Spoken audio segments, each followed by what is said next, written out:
जो हमारे गांव में प्रतिभा है उसको हम लोग मुख्यधारा में लाए। हमारे जो खिलाड़ी अगर नेशनल स्तर पर इंटरनेशनल स्तर पर वो मेडल लाते हैं तो निश्चित रूप से और दूसरे प्रदेश के सरकार में उनको नौकरी दिया जाता है। ये जो खिलाड़ी इंटरनेशनल लेवल पर गोल्ड मेडल या मेडल लाते हैं तो उनको हम डायरेक्ट बीपीएससी बहाल करेंगे बिना परीक्षा के। कहीं ना कहीं जो हमारे खिलाड़ी हैं उनमें अलग से उत्साह आया कि हम अगर अच्छा प्रदर्शन करके आते हैं तो हमारी सरकार हमको नौकरी भी देगी, मदद भी करेगी। बहुत सारे मेडल बिहार में अब आएंगे। जो राज्य स्तर का प्रोग्राम हो उसमें भी हम ही को मौका मिल जाए, और जिला स्तर का प्रोग्राम हो उसमें भी हम ही को मौका मिल जाए, और प्रखंड स्तर का प्रोग्राम हो उसमें भी हम ही को मौका मिल जाए। और जो नए जो प्रतिभावान कलाकार हैं जो आगे आके बिहार के संस्कृति को बढ़ाने का काम करे उनको भी मौका मिले। नमस्कार, मैं हूं अनूप नारायण सिंह और आप देख रहे हैं बिहार टॉक के डिजिटल प्लेटफॉर्म को। हमारे साथ आज है बिहार सरकार के कला संस्कृति और युवा विभाग के मंत्री जितेंद्र कुमार राय।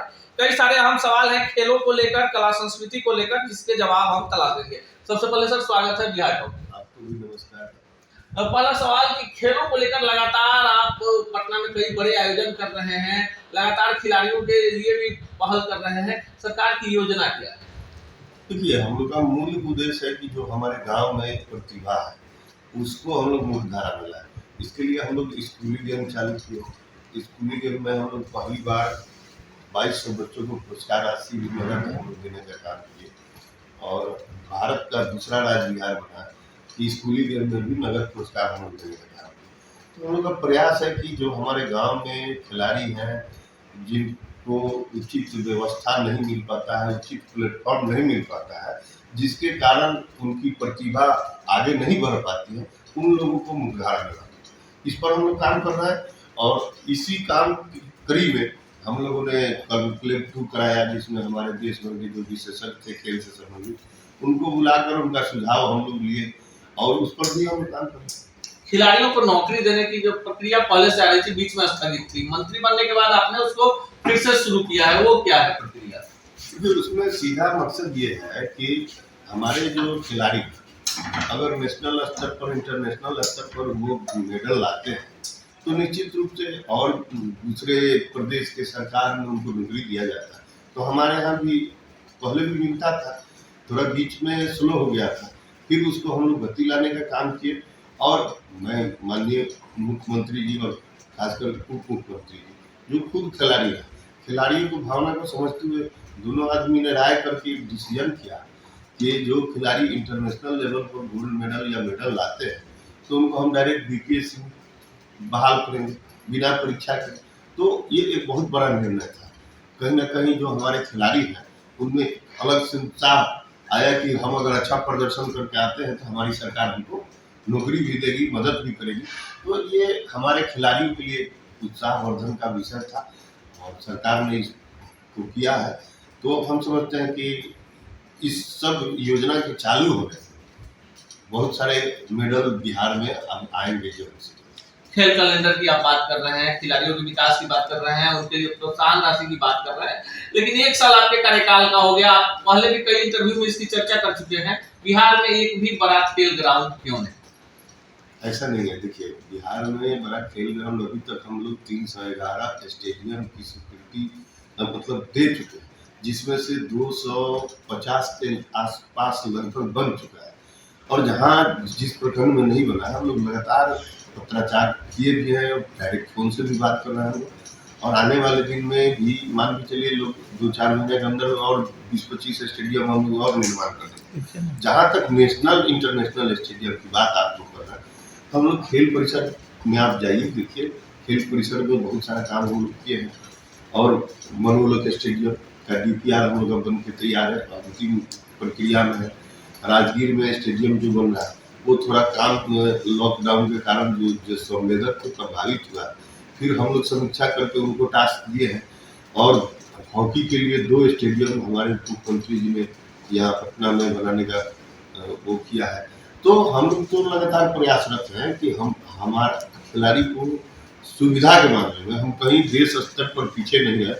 इस काम को हम लोग फोकस करके कर रहे हैं, और कुछ ही दिनों में आपके सामने रिजल्ट हो जाएगा। एक और बड़ा सवाल है कि बिहार के प्लेयर क्रिकेट में जा रहे हैं, खेल रहे हैं। अभी 4-5 प्लेयर है बिहार के, ईशान किशन है, उसके बाद आपके गोपालगंज के प्लेयर हैं, अनुनय नारायण सिंह है और कई सारे प्लेयर खेल रहे हैं। बिहार के लोग कब तक आशा करें आपके कार्यकाल में कि बिहार में भी आईपीएल के मैच हो सकते हैं? देखिए, हमारा तो इंटरनेशनल स्टेडियम तैयार होगा, दोनों का में क्रिकेट के लिए व्यवस्था होगा। वो 40,000 क्षमता का स्टेडियम होगा, राजगीर में, और मोनोलक 30,000 का। तो निश्चित रूप से हमारे पास वो संसाधन हो जाएगा कि इंटरनेशनल लेवल का, नेशनल लेवल का क्रिकेट का आयोजन यहाँ हो सके, और होगा। पहले भी हुआ है, बहुत पहले, बीच के दिनों में नहीं हुआ है, तो उसको हम लोग कराएंगे। जितेंद्र कुमार राय जी खेल मंत्रालय के साथ ही साथ युवा विभाग यानी कला संस्कृति विभाग को भी देख रहे हैं, तो 2-4 सवाल है वो भी पूछ लेते हैं। कलाकारों को लेकर आप सीधे निशाने पर आ गए विरोधियों के। जब से आप मंत्री बने आपने कह दिया कि जो लोकल होगा उसी को मौका मिलेगा। देखिए, उसमें कारण है। अब हम लोग के पास लोग आते हैं आवेदन लेकर कि हम कलाकार हैं, हमको भी मौका दीजिए। तो हमने विभाग में जो समीक्षा किया तो हमको पता चला कि पहले तो ग्रेडिंग हुआ, लेकिन हाल के कुछ दिनों में ग्रेडिंग नहीं होने के कारण कौन कलाकार का क्या दर्जा है वो प्राप्त नहीं है। अब सभी लोग हंगामा करते हैं कि हमको हर राज्य स्तर का प्रोग्राम हो उसमें भी हम ही को मौका मिल जाए, और जिला स्तर का प्रोग्राम हो उसमें भी हम ही को मौका मिल जाए, और प्रखंड स्तर का प्रोग्राम हो उसमें भी हम ही को मौका मिल जाए। तो हमने विभाग में यही कहा कि आप कम से कम जिला स्तर पर ग्रेडिंग करा लीजिए। और दूसरा चीज की एक प्रचलन चलता है कि कोई महोत्सव होता है तो उसमें ऐसा होता है कि बाहर के कलाकार ज्यादा आ जाते हैं। हम कहेंगे भाई इसका रेशियो बना दीजिए कि हमारा आने वाले दिन में हमारे जो लोकल कलाकार हैं उनको भी उचित मंच मिल जाए कि वो अपने कला का प्रदर्शन कर सके, जो पुराने हैं उनको भी मंच मिल जाए, और जो नए जो प्रतिभावान कलाकार हैं जो आगे आके बिहार के संस्कृति को बढ़ाने का काम करें उनको भी मौका मिले। तो होता क्या है कि जो प्रचलित है उन्हीं का प्रोग्राम हो गया और नए को मौका नहीं मिला, या जो नीचे लेवल का कलाकार है कोई सोर्स पर भी इधर उधर करके वो प्रोग्राम कर लिया, किसी प्रतिष्ठित को नहीं मिला। ये विवाद हमेशा बना रहता था। तो हमने इसीलिए ग्रेडिंग कराने की बात की है कि ग्रेडिंग करा लीजिए और सिस्टम वाइज इनको कार्यक्रम और मंच देते रहिए ताकि सभी लोगों को समान रूप से मंच मिले, मौका मिले और वो आगे बढ़े। आखिरी सवाल, बिहार में फिल्म नीति को लेकर पहले मंत्री हैं जिन्होंने पहल की, कमेटी बनाई, सब कुछ बना दिया, कब तक बिहार में फिल्म नीति होगी? मतलब हम कह सकते हैं कि बहुत जल्द। थोड़ा सा उसमें टेक्निकल कुछ बात था जो मान लीजिए हम लोग का 5-6 स्टेट को अध्ययन करके उस फिल्म पॉलिसी को बनाया गया, तो उसमें कई स्टेट का कई प्रकार का अनुदान था। उसको देखते हुए उसको कंक्लूड करके फाइनल स्टेज पर हम लोग काम कर रहे हैं। यह है मंत्री जितेंद्र कुमार राय और इनका कहना है कि विकास से कभी भी समझौता नहीं होगा। जिस विभाग की ये कमान संभाल रहे हैं उसमें खिलाड़ियों और कलाकारों के लिए इन्होंने जिस दिन से विभाग की कमान संभाली है उस दिन से पूरी स्पष्टता के साथ काम कर रहे हैं। जो योजनाएं, जो डीपीआर बनाए गए हैं, आने वाले दिनों में उसका असर भी बिहार के खिलाड़ी और कलाकारों के ऊपर देखने को मिलेगा। मिलेंगे इसी चैनल पर, इसी कार्यक्रम में किसी अन्य शख्सियत से ऐसे ही तल्ख सवालों के साथ। तब तक के लिए दीजिए विदा, नमस्कार। ऐसे ही खबरों के लिए जुड़े रहिए बिहार टॉक से। यूट्यूब पर लाइक और सब्सक्राइब करें, बेल आइकन जरूर दबाएं। फेसबुक, ट्विटर और इंस्टा पर फॉलो करें। धन्यवाद।